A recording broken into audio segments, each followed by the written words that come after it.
말씀 야고보서 4장 11절에서 17절까지의 말씀입니다. 야고보서 4장 11절에서 17절까지의 말씀입니다. 형제들아 서로 비방하지 말라. 형제를 비방하는 자나 형제를 판단하는 자는 곧 율법을 비방하고 율법을 판단하는 것이라. 내가 만일 율법을 판단하면 율법의 준행자가 아니요 재판관이로다. 입법자와 재판관은 오직 한 분이시니 능히 구원하기도 하시며 멸하기도 하시느니라. 너는 누구이기에 이웃을 판단하느냐? 들으라. 너희 중에 말하기를 오늘이나 내일이나 우리가 어떤 도시에 가서 거기서 1년을 머물며 장사하여 이익을 보리라 하는 자들아, 내일 일을 너희가 알지 못하는도다. 너희 생명이 무엇이냐? 너희는 잠깐 보이다가 없어지는 안개니라. 너희가 도리어 말하기를 주의 뜻이면 우리가 살기도 하고 이것이나 저것을 하리라 할 것이거늘. 이제도 너희가 허탄한 자랑을 하니 그러한 자랑은 다 악한 것이라. 그러므로 사람이 선을 행할 줄 알고도 행하지 아니하면 죄니라. 이는 아멘. 살아계신 하나님의 말씀입니다. 아멘. 말씀대로 살겠습니다. 우리 한 번 더 고백할까요? 이는 살아계신 하나님의 말씀입니다. 아멘. 말씀대로 살겠습니다. 오늘도 주의 은혜 가득한 하루 되시기를 주님의 이름으로 축원합니다. 하나님 오늘도 우리와 함께 하십니다. 어쩌다 알게 된 사람과 이야기를 나누는 것하고요, 사랑하는 사람과 이야기를 나눌 때 관심과 반응이 같을 수가 있을까요? 다르죠. 전혀 다를 겁니다. 혹시 그거 아시나요? 보통 사람과 이야기할 때랑요, 가족과 함께 이야기를 나눌 때 활동하는 뇌가 다르다고 합니다. 가족은 그냥 이야기를 듣고 넘길 수 없기 때문에 한 번 더 챙기게 되죠. 그런데 이 챙기는 게 조금 과해지다 보면은 참견을 하게 되고요. 조금 더 이게 심해지다 보면 비방도 하게 되죠. 가까운 사람일수록 더 그래서 조심해야 된다라고 합니다. 관심이라고 말하지만 어느 순간 판단이 되고, 염려라고 말하지만 어느 순간 정죄가 되는 경우들이 있는 겁니다. 야고보는 말합니다. 우리의 모습을 바라보면서 서로 비방하지 말래요. 비방하지 말아라. 자, 11절 말씀인데요, 우리 함께 읽어보겠습니다. 11절입니다. 형제들아 서로 비방하지 말라. 형제를 비방하는 자나 비방하고 율법을 판단하는 것이라. 내가 만일 율법을 판단하면 율법의 준행자가 아니요 재판관이로다 라고요. 비방하지 말래요. 예수님께서도 말씀하셨습니다. 비판받지 아니하려거든 뭐하지 말아라? 비판하지 말아라. 바울도 연약한 사람들을 비판하지 말라고 말했죠. 로마서 14장 1절입니다. 같이 읽어보겠습니다. 믿음이 연약한 자를 너희가 받되 그의 의견을 비판하지 말라라고요. 분명한 뭐냐면 다른 사람을 비판하거나 비방하는 것, 그것은 하나님께서 하지 말라고 하신 명령입니다. 명령이에요. 오늘 성경도 말합니다. 남을 비방하는 것은 율법을 비방하는 것이고 판단하는 것이 된다라고요. 사랑의 계명으로 요약되어지는 율법인데 남을 비판하고 심판하는 삶을 살아서는 안 된다라는 거죠. 판단이라는 말, 이 말도요, 어감이 완전히 다른 두 종류의 의미를 가지고 있대요. 하나는 분별하는 것으로서의 판단입니다. 이건 하나님이 허락하신 거예요. 사례를 분별하고 죄악은 멀리하고 선한 것들을 잘 분별해서 감당하는 거죠. 그건 하나님이 기뻐하십니다. 그런데 본문이 말하는 판단은 그게 아니에요. 주님께서 하지 말라는 겁니다. 자, 다른 사람을 향해 비방하고 정죄하는 것 하나님이 기뻐하실까요? 너무나 잘 알잖아요. 자기의 교만, 거기서 시작되는 것이 다른 사람을 비방하고 판단하는 거죠. 정죄하는 겁니다. 하나님의 사랑의 눈으로 바라봐야 되는데 내 의로, 자기 의로 상대방을 단정해 버리는 거잖아요. 한번 보세요. 옆에 있는 분의 얼굴 한번 바라보시길 바랍니다. 옆에 있는 분들을 바라볼 때 미소로 바라본다라면 비방할 수 있습니까? 정죄할 수 있습니까? 아닐 거예요. 그런데 옆 사람을 바라볼 때 어느 순간 미소가 굳어지고 딱딱한 얼굴로 째려보고 있다. 그 순간 하나님의 얼굴이 아닌 사람의 의, 자기 의로 바라보며 판단하는 모습이었겠죠. 우리가 서로를 바라볼 때 그 얼굴이 아니기를 원합니다. 사람들은 흔히 말합니다. 척 보면 안다고.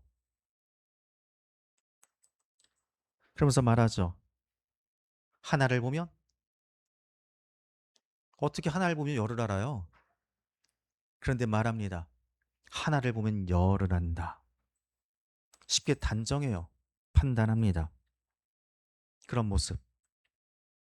상대방에게 상처를 주는 판단 하지 말라는 거예요. 유대인들은 말해요. 우리 혀는요. 삼중의 혀가 있대요.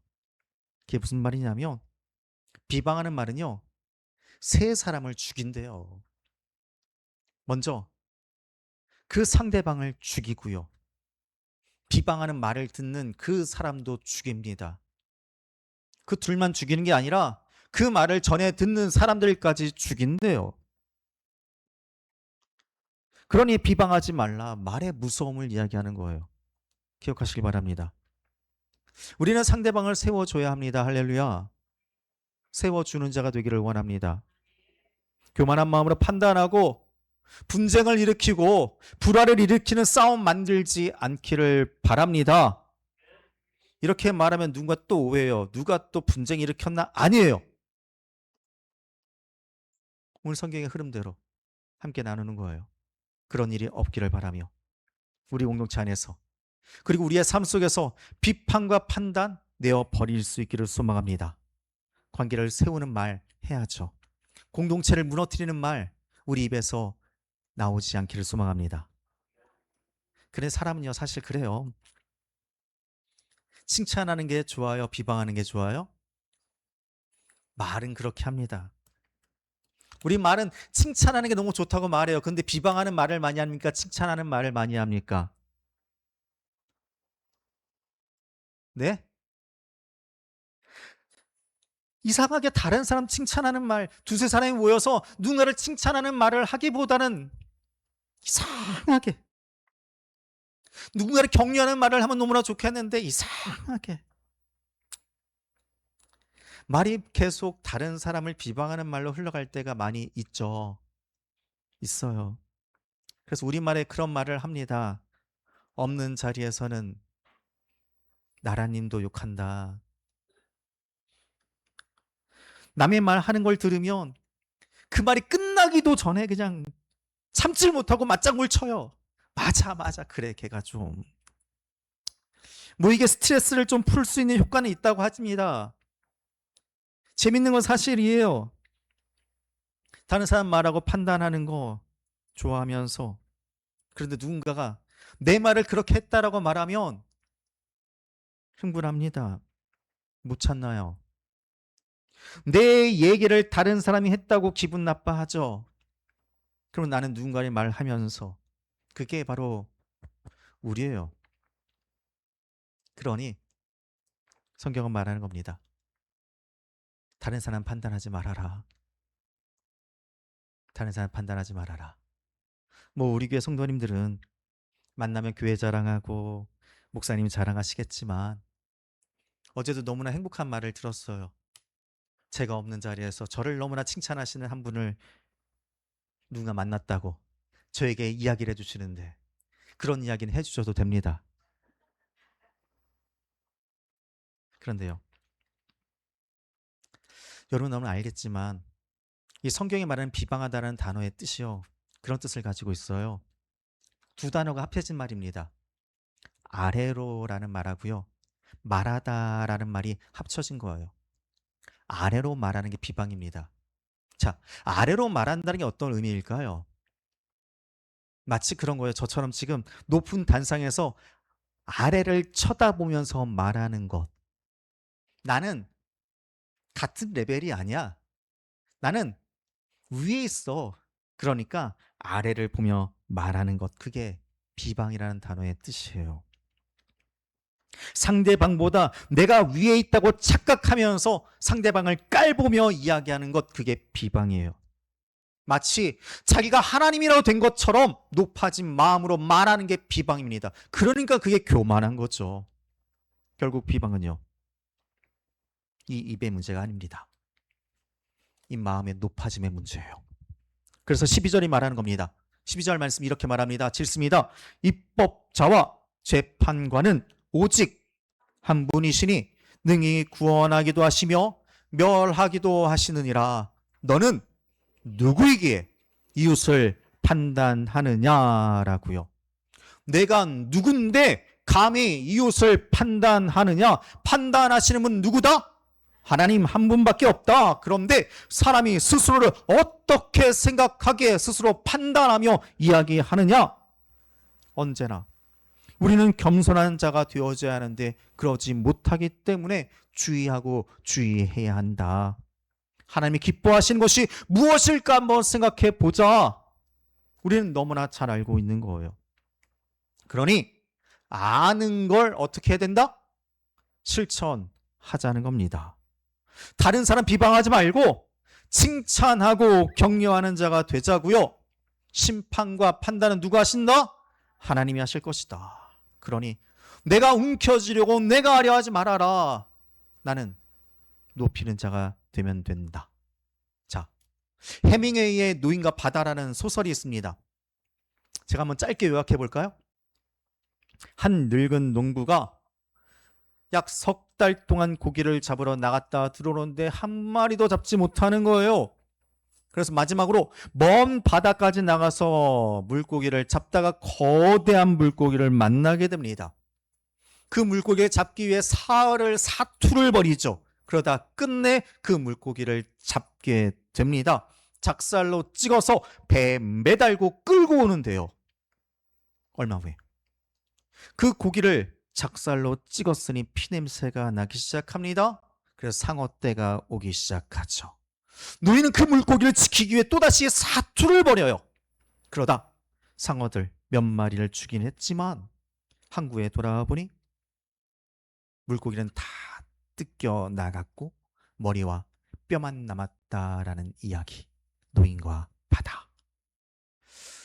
우리의 인생이요, 이 노인과 바다에 등장하는 이 노인과 비슷합니다.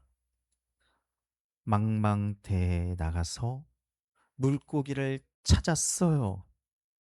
열심히 싸워서 원하는 것을 얻었고 기쁨을 누립니다. 그런데 그게 끝이 아니었죠. 그걸 가지고 돌아오는 동안 또 다른 일들을 겪게 되고 만납니다. 힘들고 어려운 순간들을 지켜나가기 시작합니다. 그렇게 힘들게 돌아왔는데 아무것도 남는 게 없다라는 거예요.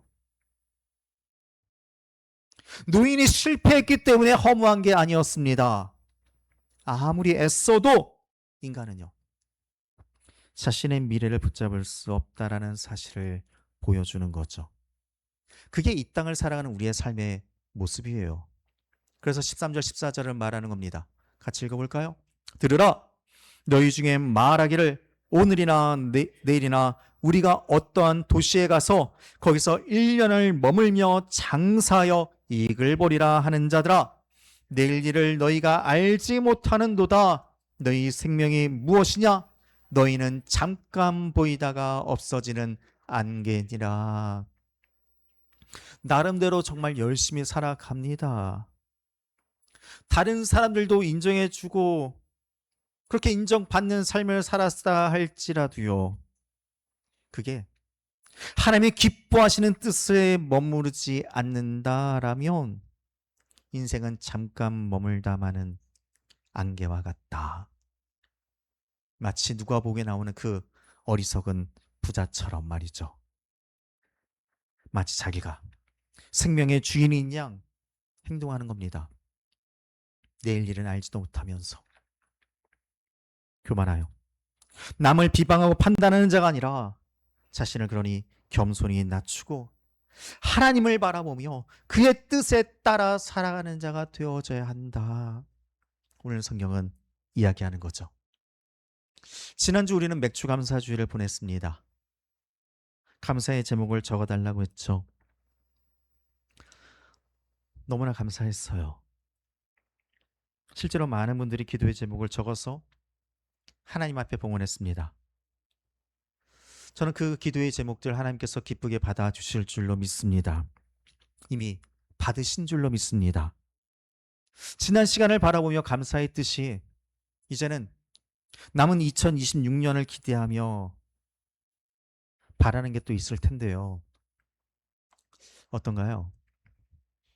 어떤 계획을 가지고 있습니까? 올해 이루고자 하시는 것이 무엇인가요? 그 모든 계획이 주님의 기쁨이 되지 못한다라면요, 아무런 의미 없습니다. 오늘 성경이 말하는 대로 하면 헛된 것이 되고 말 거예요. 15절은 이렇게 또한 말합니다.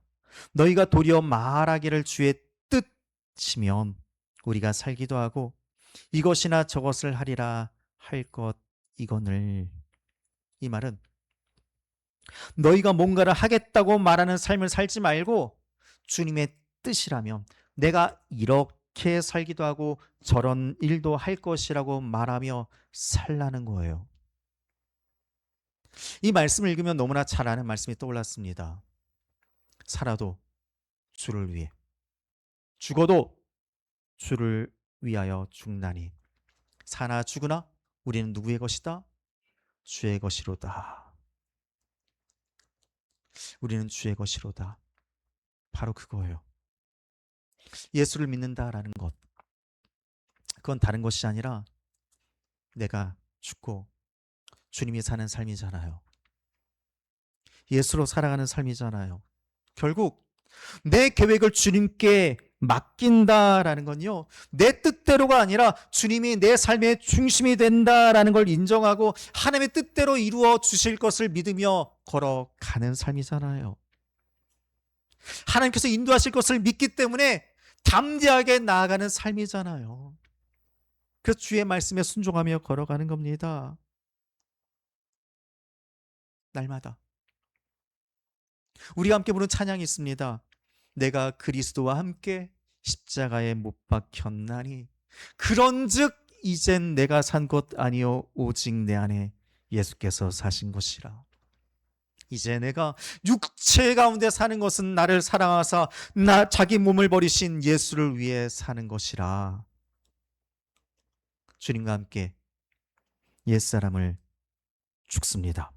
그리고 주님은 내 안에서 오늘 우리를 또 살아내게 하실 거예요. 내가 하고 싶은 것도 많고 꿈도 많고 욕심도 많아요. 그런 걸 가져서는 안 된다라는 게 아닙니다. 거기에 하나님께서 이끄신다라면 언제든지 내 방향을 바꿀 수 있는 우리가 되어줘야 한다라는 거예요. 거기에서 주춤한다라면 어쩌면 모든 것이 다 안개처럼 사라지게 될 테니까 우리가 가진 것 자랑하며 교만하며 살아가는 것을 성경은 악한 것이라고 말합니다. 그게 악한 거래요. 16절 말씀입니다. 사람이 선을 행할 줄 알고도 행하지 아니하면 그게 뭐라고 하냐면 죄라고 말합니다. 선을 행하는 것이 누구의 뜻이라고 말하냐면 하나님의 뜻이라고 말해요. 하나님께서 내 삶의 주인이 되어주시는 것, 그걸 인정하지 못하고 믿지 못하는 그리스도인은 없을 거예요. 이건 우리 모두의 우선권 하나님께 있다라는 고백입니다. 하나님 나와 함께 하신다라는 고백이죠. 언제나 그 고백 앞에서 알면서 행하지 않는 어리석은 범하는 내가 되지 않기를 원하는 겁니다. 그 뜻이 때로는 나를 부담스럽게 할 겁니다. 때로는 나를 엎드리게 할지도 몰라요. 참아야 할지도 모릅니다. 눈앞의 이익과 저울질하고 견눈질을 하게 될지도 몰라요. 성경은 근데 분명히 말합니다. 사람이 선을 행할 줄 알고도 행하지 아니하면 그게 죄라고. 선한 것, 그건 착한 것을 말하는 게 아니에요. 하나님의 뜻을 행하는 겁니다. 하나님의 뜻에 맞게, 하나님의 뜻에 합당하게 살아가라는 거예요. 하나님 원하시는 일, 그 일이 우리의 마음에 있기를 원합니다. 하나님이 기뻐하신 일을 우리가 결정하며 하나님께서 기뻐하실 그 일 가운데 나아가는 자가 되기를 원하는 겁니다. 우리가 무엇인가 큰 일을 이루었기 때문에 하나님 나와 동행하는 게 아니잖아요. 오늘 하루도 나의 계획, 나의 자랑은 내려놓고 겸손한 모습으로 주님 앞에 서 있는 나의 삶이 되기를 소망합니다. 언제까지나 나를 높은 자리에 두고 내려다보며 말하는 자가 아니라 언제나 작은 자의 모습으로 무엇이 주님의 기쁨이 될지를 생각하며 걸어가는 그리스도인, 바로 여기에 모인 우리 모두가 되기를 간절히 소망합니다. 그래서 주님의 뜻이라면 나는 오늘도 나아갑니다. 주님의 뜻이라면 나는 오늘도 내려놓습니다. 이것이 주님의 뜻이라면 내가 돌이키겠습니다. 습관처럼, 그냥 습관처럼 입에 붙는 말이 아닌 내 삶의 주인이 하나님임을 인정하며 날마다 걸어갈 수 있는 우리 함께 걷는 교회 모든 성도님들의 삶이 되기를 주님의 이름으로 축원합니다. 기억하십시오. 주님 오늘도 우리와 함께 하실 것입니다. 그 주님의 뜻이라면 오늘 나는 걸어가겠습니다. 그 고백이 우리의 삶에 있기를 주님의 이름으로 축원합니다. 기도하겠습니다.